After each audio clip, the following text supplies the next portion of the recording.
Everyone, मेरा नाम रिचा पटेल है और इस टॉपिक पर बुक लिस्ट पर सोर्सेज पर मैं ऑलरेडी 2 वीडियोस में बता चुकी हूँ कि मैंने क्या फॉलो किया था। लेकिन स्टिल बहुत सारे लोगों के डाउट हैं, बहुत सारे लोगों ने मैसेज किया कि क्योंकि उसका कारण मैं जान गई हूँ, क्योंकि शायद मुझसे थोड़ी सी गलती हुई बताने में चीज़ों का, और मैंने बताया भी था कि वो मैंने अपना एक्सपीरियंस शेयर किया है। तो मुझे ऐसे बताना चाहिए था, क्योंकि कुछ लोग बोल रहे हैं कि हम बिल्कुल फ्रेशर हैं, हमने अभी तक कुछ भी नहीं पढ़ा है, तो हम कैसे तैयारी शुरू करें। कुछ लोग बोल रहे हैं कि हाँ, हमने काफ़ी चीज़ें पढ़ ली हैं, तो अब हमें कौन से सोर्सेज को फॉलो कर लेना चाहिए। ठीक है, तो आज मैं अलग अलग दोनों के लिए चीज़ें बताऊंगी, और मैं आपको इतनी गारंटी दे रही हूँ कि जो मैं आपको सोर्स बता रही हूँ वो बहुत अच्छे सोर्सेज बता रही हूँ। बहुत भटकने के बाद, बहुत किताबों को सेलेक्ट करने के बाद ये चीज़ें निकल कर आई हैं सामने। तो मैं आज आपको बेस्ट चीज़ बताने वाली हूँ, तो वीडियो को पूरा देख लीजिएगा। सिलेबस बदलेगा नहीं बदलेगा इसके बारे में मैं आपको बता ही चुकी हूँ, क्योंकि अभी किसी को नहीं पता है कि सिलेबस बदलेगा कि नहीं बदलेगा। जितनी देखिए, मैं आपको एक चीज़ पहले ही बता रही हूँ कि अगर आपको सच में अपने टाइम का सदुपयोग करना है ना, तो इस चीज पर आप मत पढ़िए कि सिलेबस बदलेगा नहीं बदलेगा। जब बदलेगा तब सबको पता चल जाएगा। लेकिन अभी जितना आप अपना सिलेबस को कंप्लीट कर सकते हैं, क्योंकि देखिए, आपका पढ़ा हुआ कभी वेस्ट नहीं जाता है, ये मैं आपको पहले से बता रही हूँ। मैंने आपको बताया, कोई भी ऐसा बंदा नहीं है जो स्पेसिफिक एमपीपीएससी की एमपीएसआई की तैयारी कर रहा हो, क्योंकि 9 साल से तो वैकेंसी आई ही नहीं थी, तो कौन ही तैयारी कर रहा होगा। वैसे कुछ को छोड़कर, मैं ऐसा नहीं कह रही हूँ कि कुछ नहीं कर रहे होंगे, बिल्कुल कर रहे होंगे, लेकिन मैक्सिमम लोग नहीं कर रहे थे, वो दूसरे एग्जाम के लिए प्रिपेयर कर रहे थे। स्टिल उनका एमपीएसआई में सिलेक्शन हुआ है, मैं भी उन्हीं में से एक हूँ। तो मेरा यह मानना है कि आपकी जो पढ़ाई है वो वेस्ट नहीं जाती है। और हमारे लिए एमपीएसआई में बहुत महत्वपूर्ण चीज़ें क्या रहीं, क्या हमें बहुत ज़्यादा काम में आए, वही मैं आपके साथ शेयर करने वाली हूँ। तो आप अच्छे से देख लीजिएगा। आप इस चीज़ में अपना समय बर्बाद मत कीजिए कि सिलेबस बदलेगा नहीं बदलेगा, जो भी चीज़ें आएंगी, क्योंकि अभी सब तुक्का ही मार रहे हैं, किसी को नहीं पता है कि सिलेबस बदलेगा कि नहीं बदलेगा, क्या आगे चीज़ें होने वाली हैं। जो चीज़ें आगे होंगी वो पता चलेगा। आपको अगर इतना पता चल चुका है कि अब एमपी जीके का वेटेज बढ़ने वाला है, तो आपको अपने टाइम टेबल में एमपी जीके को ऐड कर लेना चाहिए, क्योंकि 25 नंबर का आई थिंक वेटेज रहने वाला है। 25 नंबर एक चौथाई भाग हो जाता है, तो बहुत ज्यादा वेटेज है एमपी जीके का। तो आपको एमपी जीके की बुक परीक्षा धाम मोर देन इनफ है। परीक्षा धाम या तथ्यवान, दोनों में से जो भी आपको अच्छी लगती हो, आप बुक स्टेशनरी पर जाके देख लीजिए। जो बुक भी आपको सुटेबल लगती हो, कि आपको पढ़ने के लिए इजी हो रहा है, मोर और लेस चीजें सेम रहती हैं। ऐसा नहीं होता है बुक में कोई चीज आगे पीछे करके दी रहती है, लेकिन सारी बुक्स में लगभग सेम ही मटेरियल होता है। तो ऐसा है कि आप या तो परीक्षा धाम, मैंने तो परीक्षा धाम पढ़ी है, और आप अपनी मर्जी से, आपको जो अच्छी लगती हो आप उसको फॉलो कर सकते हैं। ठीक है, ये तो हो गई सिलेबस बदले का ही नहीं इसकी बात। अब इस बात पे बात करते हैं कि किस सब्जेक्ट में कितना पढ़ना है। ठीक है, हाँ, ये एक बहुत महत्वपूर्ण विषय है कि किस विषय में हमें कितना चीजें पढ़नी है। तो मैं 2 लोगों के लिए बताऊंगी, दोनों लोगों का अलग अलग डिवाइड करके बताऊंगी कि फ्रेशर लोग क्या पढ़ें, कहाँ से स्टार्ट करें, और जिन लोगों ने काफी तैयारी कर ली है वो लोग अब क्या कर सकते हैं आगे के लिए, तो उनका और मजबूत हो जाए। तो चलिए स्टार्ट करते हैं। सबसे पहले बात करते हैं जिसके लिए सबसे ज्यादा आई है, कंप्यूटर कहाँ से पढ़ें। आई थिंक बहुत सारे लोगों ने कंप्यूटर के लिए पूछा कि कंप्यूटर कहाँ से पढ़ें। तो मैंने आपको बताया, जैसे कि मैं एमपीपीएससी का भी एग्जाम दी हुई हूँ, तो एमपीपीएससी के लिए मैं पहले, वो एक बुक आई थी, परीक्षा धाम ने ही निकाली थी आई थिंक, कंप्यूटर की बुक, मैंने वो छोटी वाली बुक जो आती है उसको पढ़ा था। तो फिर जब मैं इधर आई, मतलब बाद में, तो मुझे बहुत ज्यादा पढ़ने की जरूरत नहीं पड़ी। मैंने मैराथन देख लिया 10 घंटे का, आई थिंक रोजगार विद अंकित सर का था, या फिर मुझे अब नाम अच्छे से नहीं याद आ रहा। मैंने एक रैंडम उठा के 10 घंटे का वीडियो देख लिया था, तो उससे मेरा काम हो गया था, मतलब चीजें रिवाइज हो गई थी काफी ठीक ठाक, अच्छा हो गया था कंप्यूटर। ठीक है, तो ये तो मेरी हो गई कंप्यूटर की बात। तो मैं आपको यह कह रही हूँ कि, और हाँ, एक कंप्यूटर के लिए एक सर हैं जिनका अभी हाल ही में सिलेक्शन हुआ है, मैं उनकी वीडियो भी देख रही थी। तो कंप्यूटर के लिए उन्होंने एक बुक सजेस्ट की, परीक्षा मंथन। आप उसको भी फॉलो कर सकते हैं, यहाँ पर फोटो में लगा दूंगी, ये वाली बुक है, तो आप उसको फॉलो कर सकते हैं। ठीक है, चाहे फ्रेशर हो, चाहे जिन्होंने पहले पढ़ रखा है, वो दोनों के लिए बेस्ट बुक है कंप्यूटर के लिए, परीक्षा मंथन। बात करते हैं हिंदी की। हिंदी की भी उन सर की मैंने वीडियो देखी, क्योंकि मैंने हिंदी के लिए क्या किया था, जब मैं यूपी पीसीएस का एग्जाम दी थी, तो यूपी पीसीएस के एग्जाम में हिंदी का आता है, मतलब उसके सी सेट में आता है, ठीक है। तब मैंने हिंदी के लिए पढ़ा था, मैंने टॉपिक वाइज हिंदी के लिए पढ़ा था, मैंने अलग से किताब नहीं पढ़ी थी। आप भी टॉपिक वाइज पढ़ सकते हैं हिंदी के लिए। हिंदी के लिए बहुत सारे यूट्यूब चैनल के माध्यम से बहुत सारे लोग पढ़ाए रहते हैं। तो अरुण सर की वीडियो है, उससे भी आप देख सकते हैं। मैं आपको इंपॉर्टेंट टॉपिक्स बता देती हूँ कि कौन कौन सी चीजें अभी आपको पहले कंप्लीट कर लेनी है, ठीक है। तो सबसे पहले आप क्या कंप्लीट कर सकते हैं हिंदी में, ये देखिए। आपको वर्ण, छंद, अलंकार, समाज, शुद्ध अशुद्ध वर्णमाला, लोकोक्ति, विलोम, पर्यायवाची, अनेकार्थी और इसी के साथ साथ संधि, ये जो इम्पोर्टेंट चीजें हैं ना, ये सबको पता होती हैं, ऐसा नहीं है कि आपको पता नहीं होंगी। ये इम्पोर्टेंट चीजें जो हैं वो एक बार आप कर लीजिए पूरा। अगर आपको यूट्यूब का सहारा लेना है तो आप बिल्कुल ले लीजिए। बहुत सारे टीचरों ने अलग-अलग चीज़ें हिंदी से रिलेटेड भी पढ़ा के रखी हैं। आप उनको पढ़ लीजिए, उनसे आप कंप्लीट कर सकते हैं। हिंदी में बहुत ज़्यादा आपको परेशान होने की ज़रूरत नहीं है। या तो अगर आप ये नहीं कर सकते हैं तो सर ने एक बुक भी बताई थी, वो जो एसआई में अभी फिलहाल सेलेक्ट हुए हैं, क्योंकि मैंने जो फॉलो किया था वो मैंने आपको बता दिया कि मैंने टॉपिक वाइज यूट्यूब से पढ़ा था। लेकिन अगर आपको एक बुक फॉलो करनी है जो बहुत ही नए हैं, जिन्होंने कभी हिंदी पहले नहीं पढ़ी, तो वो एक राजपाल सिंह की बुक आती है, यहाँ पे मैं दिखा दे रही हूँ ये वाली बुक। तो ये वाली बुक आप फॉलो कर सकते हैं, इसके बाहर आपको कुछ भी नहीं पढ़ना है, ठीक है। बहुत अच्छी बुक है, आप इसको पढ़ लीजिएगा। ये तो हो गई हिंदी की बात और कंप्यूटर की बात। अब करते हैं इंग्लिश की बात। इंग्लिश में हमें क्या पढ़ना है, ठीक है। इंग्लिश की बात करते हैं कि इंग्लिश में मैंने क्या पढ़ा था। जो बच्चे बहुत ज़्यादा फ्रेशर हैं, तो वो उनको शुरू से चीज़ें पढ़नी चाहिए। आप लोगों को ये समझना होगा कि चीज़ें आपको एक बार अच्छे से समझनी पड़ेगी। कोई ऐसा मंत्र नहीं होता है, कोई ऐसा जादू नहीं होता है कि जो मार दिया जाए और तुरंत चीज़ें याद हो जाएँ। आपको डीप में जाके पढ़ना पड़ेगा एक बार चीज़ें, तभी आपके माइंड में वो चीज़ें भरेंगी, ठीक है।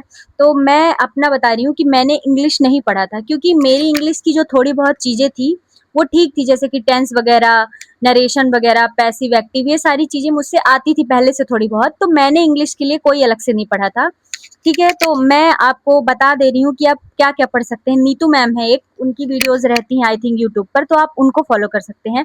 या तो नीतू मैम की एक बुक आती है वॉल्यूम 1 करके, आप उसको फॉलो कर सकते हैं। वो सर ने सजेस्ट किया था, तो आप उसको फॉलो कर सकते हैं, वो भी अच्छी बुक है। देखिए, मेरा ये उद्देश्य नहीं है कि उन सर ने सजेस्ट किया या किसी ने, मैं आपको एक अच्छा और सही मतलब रास्ता बताना चाह रही हूँ, जिससे आप अच्छी पढ़ाई कर सकें, अच्छी बुक को फॉलो कर सकें, ठीक है। तो आप उसको फॉलो कर सकते हैं। मैंने नहीं पढ़ा था इंग्लिश के लिए कुछ भी ज़्यादा, लेकिन मैं आपको टॉपिक्स बता दे रही हूँ कि इन टॉपिकों को आपको यूट्यूब पर सर्च कर लेना है। नीतू मैम ने बहुत अच्छा पढ़ाया है, वो आप नीतू मैम से पढ़ सकते हैं। तो मैं आपको टॉपिक्स बता दे रही हूँ कि कौन-कौन से अभी बहुत महत्वपूर्ण टॉपिक हैं, जैसे कि टेंस हो गया, पार्ट ऑफ स्पीच हो गया, आर्टिकल्स हो गया, ठीक है, और नाउन प्रोनाउन हो गया, और फिर वर्ब, और भी जो जितनी सारी चीज़ें हैं, जैसे कि डायरेक्ट इनडायरेक्ट स्पीच, नरेशन, ये सारी चीज़ें आपको कर लेनी है। पैसिव एक्टिव वॉइस, ये सब जो मेन चीज़ें हैं वो आपको एक बार कर लेनी है, ठीक है। इंग्लिश में भी यही चीज़ आपको सेम फॉलो करनी है। तो मेन चीज़ें आपको कर लेनी है। या तो आप नीतू मैम की वॉल्यूम 1 की बुक ले लीजिए, ये वाली, या तो आप ये सारी चीज़ों को यूट्यूब के माध्यम से अलग-अलग देख लीजिए करिए, ठीक है। इसकी बात कर लेते हैं, ये हो गया, ठीक। तो इंग्लिश में भी ऐसे आपको टॉपिक वाइज़ चीज़ों को कंप्लीट कर लेना है। ठीक। अब बात करते हैं मैथ की, ठीक है ना, कि मैंने मैथ में क्या पढ़ा था। मैं आपको बता रही हूँ कि मेरा हाल क्या था कि मैं यूपी पीसीएस का एग्ज़ाम दे रही थी, यूपी पीसीएस के लिए तैयारी कर रही थी, तो उसके सीसेट में जो मैथ आता है, तो मैं उसके लिए प्रिपेयर की थी। तो मैंने मेन चीज़ें पहले तो पढ़ी थी, जो भी बेसिक चीज़ें होती हैं, जैसे कि परसेंटेज, थोड़ा-सा परसेंटेज हो गया, रेशियो प्रोपोर्शन हो गया, प्रॉफिट एंड लॉस हो गया, नंबर सिस्टम, ये जो छोटी-छोटी सिंपल इंटरेस्ट, कंपाउंड इंटरेस्ट, ये वाली चीज़ें पढ़ी थी मैंने। तो यही मेरे को थोड़ा बहुत प्रीलिम्स में काम आ गया था। लेकिन फिर जब मैंने मेंस में देखा, तो मेंस में सिलेबस में प्रॉपर डिस्क्राइब था कि आपको क्या-क्या चीज़ें पढ़नी है, तो मैंने सारा उसी को उठाया, एक-एक टॉपिक, और सारा टॉपिक वाइज़ मैंने राकेश सर से मैथ पढ़ी थी। आप, और ऐसा नहीं है कि पूरी चीज़ें राकेश सर से पढ़ी थी, कुछ चीज़ें मैंने आदित्य रंजन सर से भी पढ़ी हैं। तो मैं आपको 3 टीचर का नाम बता रही हूँ, गगन प्रताप सर, आदित्य रंजन सर और एक राकेश यादव सर। आप तीनों में से किसी से भी पढ़ सकते हो, जिसका भी आपको समझ में आए मैथ। यूट्यूब पर इनकी क्लासेस पड़ी हुई हैं, आप टॉपिक डायरेक्ट डालेंगे तो मिल जाएँगी आपको क्लासेस।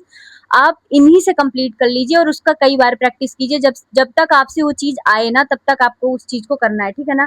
मैं आपको टॉपिक्स बता दे रही हूँ कि महत्वपूर्ण टॉपिक अभी कौन कौन से, एक दो टॉपिक जो भी आपके छूटेंगे वो आप अपना कवर कर लेना इधर उधर से।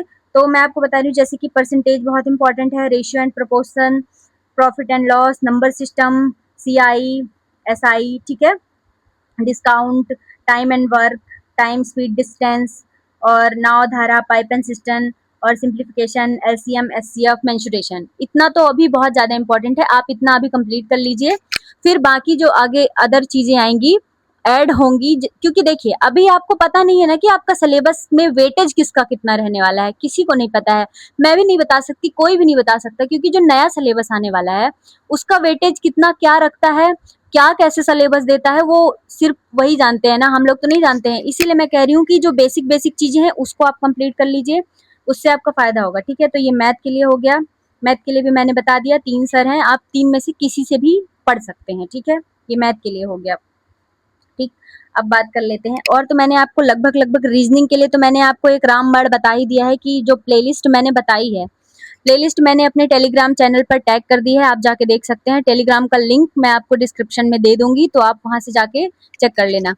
उस सीरीज को आप सिर्फ रीजनिंग के लिए फॉलो कर लीजिए, आपको और कुछ रीजनिंग में पढ़ने की जरूरत नहीं है, आपको उतना से ही हो जाएगा। सिर्फ 25 या 26 वीडियो है इनके, 1 या 1.5 घंटे के, उतने में ही आपकी रीजनिंग कंप्लीट हो जाएगी। फ्रेशर्स के लिए तो बहुत ज्यादा अच्छा है, और जो रिवाइज करना चाहते हैं उनके लिए भी बहुत अच्छा है, ठीक है। तो ये हो गया, रीजनिंग की बात हो गई, कंप्यूटर की बात हो गई। अब बात करते हैं ज्योग्राफी की, ठीक है। देखिए हमारे पेपर में क्या था कि ज्योग्राफी का रोल उतना ज्यादा नहीं था, लेकिन मुझे इस चीज का डर नहीं था कि ज्योग्राफी का रोल होगा कि नहीं होगा, क्योंकि फर्स्ट पेपर में तो आपके था ही प्रीलिम्स में, तो मैंने तो पढ़ रखी थी 11th की एनसीईआरटी, दोनों, दो पार्ट में आती है, जो भारत का भूगोल वाला और एक जो जलवायु विज्ञान, समुद्र विज्ञान, मतलब भारत का भौतिक भूगोल जो आता है वो वाली बुक, वो दोनों बुक बहुत इंपॉर्टेंट है। आप उसको अगर कर लेते हैं तो वो बहुत अच्छी चीज है, और आपको अगर कहीं से ऑब्जेक्टिव मिल जाता है तो आप उसको भी कंप्लीट कर लीजिए। हालांकि ऑब्जेक्टिव मैंने उसका भी लगाया हुआ है जो घटना चक्र है, लेकिन वो बहुत ज्यादा हो जाएगा क्योंकि वो बहुत मोटी बुक है सच में घटना चक्र की। तो आप या तो फिर एनसीईआरटी ज्ञान पब्लिकेशन की आती है एनसीईआरटी सार, उसको कर लीजिए ठीक है, या तो आप एनसीईआरटी पढ़ लीजिए, दोनों में से जो आपको सुटेबल लगे आप वो कर लीजिए, आपके लिए बेस्ट है, ठीक है। एनसीईआरटी ज्योग्राफी की जो आती है वो बहुत अच्छी है, उससे डायरेक्ट क्वेश्चन आते हैं, ठीक है, तो आप उसको कंप्लीट कर लीजिएगा। पॉलिटी के लिए मैंने आपको बता दिया है, चाहे वो फ्रेशर, देखिए जो बच्चे फ्रेशर हैं पॉलिटी के लिए, उनको घटना चक्र का थ्योरी भी पढ़ना है और उसके क्वेश्चन भी लगाने, सिर्फ घटना चक्र, ओनली घटना चक्र आप फॉलो करके देख लीजिए, आपको समझ में आ जाएगा अंतर। घटना चक्र में बहुत सारी चीजें हैं, ठीक है, तो आप घटना चक्र को फॉलो कर लीजिए पॉलिटी के लिए। और उसके बाद जब आप घटना चक्र को पढ़ लीजिएगा तब आप इमरान सर की वो 11 साढ़े 11 घंटे की जो वीडियो है आप उसको देख लीजिएगा, आपका A to Z सब कुछ क्लियर हो जाएगा, मैं गारंटी दे रही हूँ, ठीक है। आपको इमरान सर की वीडियो का लिंक भी मेरे डिस्क्रिप्शन में मिल जाएगा, मतलब डिस्क्रिप्शन में नहीं उसमें मिल जाएगा, टेलीग्राम चैनल में आपको मैं डाल दूंगी तो वहां पर मिल जाएगा, ठीक है। तो इमरान सर का वीडियो भी हो गया। तो मतलब मैं पॉलिटी के लिए आपको ऐसी चीज बता रही हूँ ना, कहीं मत भटकिए, किसी किताब में मत भटकिए, बहुत अच्छा सोर्स मैं आपको बता रही हूँ, प्रैक्टिस प्लस थ्योरी नए बच्चे कर सकते हैं, और जो पुराने बच्चे हैं जिन्होंने काफी कुछ पढ़ रखा है तो वो सिर्फ 11.5 घंटे का वीडियो देख लें और उसके बाद घटना चक्र के एमसीक्यूज जो है वो लगा ले, बस आपका इतने से ही बहुत बहुत अच्छी तैयारी हो जाएगी। पॉलिटी तो आपका नहीं छूटेगा, ये अब मान लीजिए, बहुत अच्छी मैं आपको चीज बता रही हूँ, ठीक है।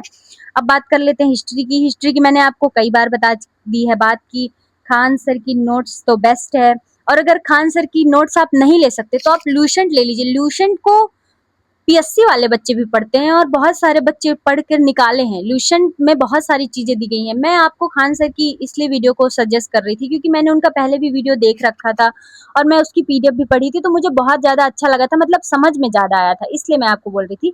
लेकिन अगर आप नहीं ले सकते हैं तो आप लूसेंट जरूर फॉलो कीजिए, और लूसेंट को फॉलो करके आप टॉपिक वाइज घटना चक्र में लगा लीजिए, आपका कुछ भी क्वेश्चन नहीं छूटेगा, मैं बता रही हूँ, बहुत मजबूत हो जाएगा। और हाँ, मैं आपको एक चीज बता रही हूँ कि आपको इतिहास में क्या क्या और कैसे पढ़ना है, ठीक है। इतिहास में सबसे ज्यादा इंपॉर्टेंट है आपका आधुनिक भारत, तो सबसे पहले आपको आधुनिक भारत कंप्लीट करना है, फिर उसके बाद आपको एंशिएंट हिस्ट्री, प्राचीन भारत खत्म करना है, और मिडाइवल हिस्ट्री के कुछ टॉपिक जैसे कि मुगल, संगम काल में जो वंश आए थे, विजयनगर, बहमनी, ठीक है वो, और इसके अलावा आपको पढ़ लेने हैं और भी एक आध दो टॉपिक है, जैसे हाँ भक्ति, सूफी आंदोलन, ये जो 3-4 टॉपिक हैं यही बहुत महत्वपूर्ण है, इन्हीं से बार बार क्वेश्चन पूछता है, ठीक है। और एक सल्तनत काल है शायद, ये एक चीज। सल्तनत काल से उतना ज्यादा तो अब नहीं पूछता है, बस उसमें सल्तनत काल में ये पूछता है कि राजाओं के आने का क्रम क्या था, और क्रम में भी कौन किसका संस्थापक था, इतना बस अगर आप देख लेंगे तो भी चीजें आपकी शॉर्ट आउट हो जाएंगी, ठीक है ना। तो आप इतना कर लीजिए। सबसे पहले तो आपको आधुनिक बहुत अच्छे से पढ़ना है, लूसेंट से पढ़ के आप घटना चक्र को लगा लीजिए, और प्राचीन को आप पढ़िए, उसके बाद घटना चक्र में लगा लीजिए, आपका बहुत अच्छा हिस्ट्री हो जाएगा। और मध्यकालीन के आपको सिलेक्टेड टॉपिक पढ़ने हैं, ठीक है, मैंने बता दिया क्या क्या पढ़ना है। तो हिस्ट्री इससे आपकी बहुत मजबूत हो जाने वाली है। तो लगभग लगभग मैंने सारी चीजें बता दी हैं। और अगर जो फ्रेशर लोग हैं, जो हिस्ट्री अभी बिल्कुल नहीं पढ़े हैं, तो मैं तो आपको सजेशन दूंगी कि आप खान सर के ऐप में जाइए और खान सर का एक बार वीडियो अच्छे से देखिए, और वो जो पीडीएफ दे रहे हैं उसको अच्छे से पढ़िए, ठीक है। देखिए, मैं फ्रेशर लोगों को मैं एक ही चीज बोलना चाहूंगी कि इस चीज की जल्दबाजी मत कीजिए कि वैकेंसी बहुत जल्दी आने वाली है तो आप चीजों को छोड़कर जल्दी जल्दी पढ़ लेंगे, तो फिर आप वैसे नहीं रह जाएंगे। क्योंकि देखिए, अगर आप चीजें जल्दी जल्दी पढ़ेंगे तो आप चीजों को कनेक्ट नहीं कर पाएंगे और चीजें याद नहीं रहेंगी लंबे समय तक। इसीलिए मैं आपको कह रही हूँ कि अगर ऐसा होता भी है कि मान लीजिए आपका बाई चांस एमपीएसआई में नहीं हो पाया, तो आपका नॉलेज वेस्ट नहीं जाएगा, आगे भी जो एग्जाम आएंगे उसमें आपका नॉलेज काम में आ जाएगा। तो इसलिए मैं कह रही हूँ कि आप अगर खान सर की वीडियोस जाके देख लीजिए, उन्होंने बहुत अच्छे से समझाया हुआ है चीजों को, बहुत मतलब मजे मजे में क्लास में याद करवा देते हैं। आप लोग तो बहुत सारे लोग जानते भी होंगे। और उसके बाद आप उसको पीडीएफ को पढ़ लीजिए, फिर बाद में लास्ट में आपको घटना चक्र लगाना है, ठीक है। तो ये फ्रेशर के लिए हो गया। जो पहले से पढ़ चुके हैं वो लूशन को फॉलो कर सकते हैं और घटना चक्र को लगा दीजिए, ठीक है। ये हो गई हिस्ट्री की बात। साइंस में आपको क्या पढ़ना है, ठीक है।